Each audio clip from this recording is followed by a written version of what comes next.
Friends, இன்றைக்கி நம்ம veg sambar போடுறோம். ஒரு ப்ரோ கமெண்ட் இருந்தார், ப்ரோ நேற்று நீங்கள் வெஜ்ஜு குழம்பு போடுறது நல்லா இருந்துச்சு, நீங்கள் அது மாதிரி வெஜ்ஜு சாம்பார் போடுவோம் ப்ரோ அப்படின்ட்டு. அவங்க தேவையான பொருட்கள் பார்த்தாலாம். வெந்தயம், சீரகம், கடுகு, வெங்காயம் சின்ன வெங்காயமும் இருக்குது, பெரிய வெங்காயமும் இருக்குது, பச்சை மிளகாய், கருவேப்பிலை.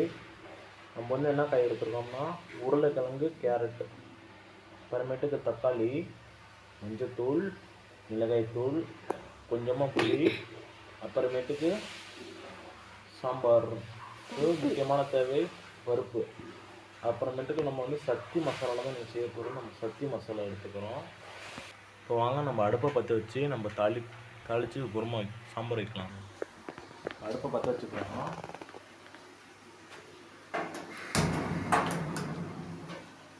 வானல் வச்சுக்கலாம். எண்ணெய் ஊற்றிக்கலாம். வானல் காஞ்சிருச்சு. இப்போ எண்ணெய் ஊற்றிக்கலாம்.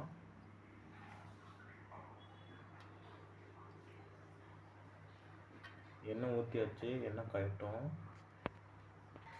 எண்ணெய் நல்லா காஞ்சிருச்சு. இப்போ நம்ம கடுகு, உளுந்த பருப்பு போட்டுக்கலாம். கடுகு போட்டாச்சு. கொஞ்சமாக சீரகம் போட்டுக்கலாம்.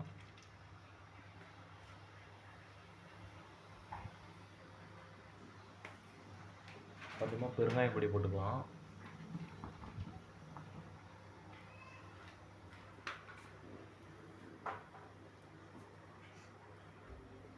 இப்போ நம்ம சின்ன வெங்காயம், கருவேப்பிலை, பச்சை மிளகாய் இது எடுத்து அப்படி கொட்டிக்கலாம். இப்போ வணக்கி போட்டுக்கலாம்.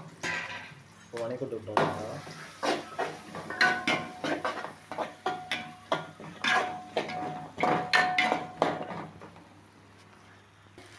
வெங்காயம் நல்லா வணங்கிடுச்சு. இப்போ காயை எடுத்து போட்டுக்கலாம்.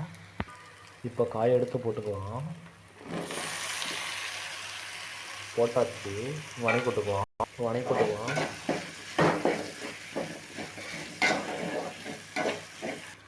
மஞ்சத்தூள் 1/2 ஸ்பூன் போட்டுக்கலாம். மிளகாய்த்தூள் 1 ஸ்பூன் போட்டுக்கலாம். மல்லித்தூள் கொஞ்சம் போட்டுக்கலாம். அப்புறமேட்டுக்கு சக்தி சாம்பார் பொடி போட்டுக்கலாம்.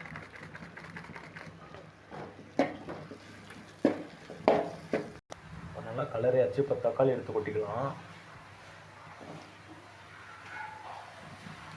தக்காளி எடுத்து கொட்டியாச்சு. இப்போ வணக்கி கொட்டிக்கலாம்.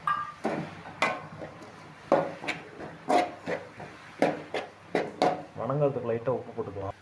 கல் உப்பு போட்டுக்கலாம். இப்போ தக்காளி நல்லா வணங்கிருச்சு. இப்போ தண்ணி ஊற்றிக்கலாம்.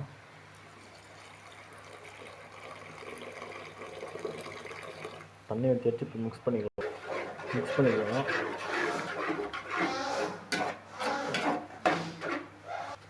தண்ணி கொஞ்சம் நல்லா கொதிக்கிட்டோம். நல்லா கொதித்து இப்போ புளி தண்ணி எடுத்து ஊற்றிக்கலாம். லைட்டாக புளி தண்ணி ஊற்றிக்கலாம்.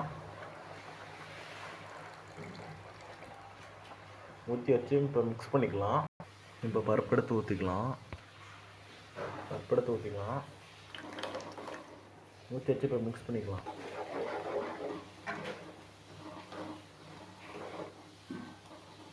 இது கொஞ்சம் நல்லா கொதிவிட்டோம்.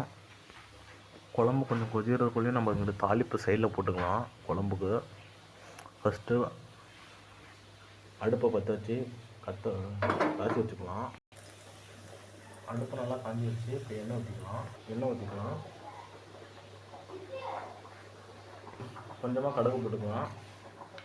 கடுகு நல்லா பொரியுது. இப்போ கருவேப்பிலை போட்டுக்கலாம்.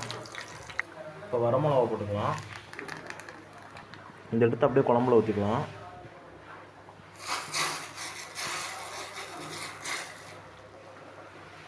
ஊற்றியாச்சு. இப்போ குழம்பு நல்லா கிண்டியாச்சு. இப்போ கொத்தமல்லியை போட்டு இறக்கிக்கலாம். இப்போ கொத்தமல்லி நல்லா போட்டாச்சு. இப்போ அருமையான வெஜ்ஜு சாம்பார் ரெடி. பிடிச்சிருந்துச்சுன்னா லைக் பண்ணுங்கள், ஷேர் பண்ணுங்கள், சப்ஸ்கிரைப் பண்ணுங்கள், கமெண்ட் பண்ணுங்கள். வில்லேஜ் குக்கிங் ப்ரதர்ஸை சப்ஸ்கிரைப் பண்ணிடுங்க.